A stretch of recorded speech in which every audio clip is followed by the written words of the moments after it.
Bowling off with cricket, the West Indies women made a losing start to their one-day international home series, going down by 5 runs via the DLS method to New Zealand women at the Sir Viv Richards Stadium in Antigua today. The start of the day was delayed due to rain and reduced to 35 overs a side. Now sent to bat, the Windies women made 168 for 7, with Chanel Henry top scoring with 44 from 34 balls, while Kishona Knight was next best with 36. Jess Kerr and Fran Jonas took 2 wickets each. In reply, the New Zealanders reached 159 for 5 off 33 overs when rain stopped play, with the Kiwis 5 runs ahead on Duckworth Lewis Stern. Susie Bates top scored with a 65 ball 51, and Amelia Kerr ended unbeaten on 47. Captain Hayley Matthews was the pick of the Windies bowlers with figures of 3 for 28.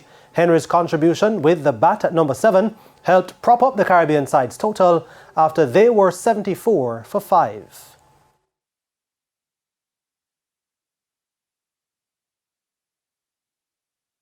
Going out there today, you could see that the team didn't get the start that we wanted to. And of course, it needed a partnership. It needed somebody to put their hands up. And I think going out there with Kaishona, we had a plan. And I think today that plan worked for us. And I think now it's about consistency.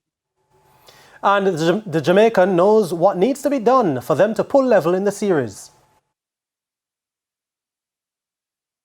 We did start it out well with the bat. I think for us now it's about getting through those middle overs better, where you know the spinners come on. I think once we could dominate those middle overs as a batting team, we will be scoring 230 plus runs for the remainder of the 2 games. And I think going out there, the fight that we showed as a team, as a bowling unit, I think if we keep doing that going forward, then there's no doubt we will level the series and then of course go on to win the series.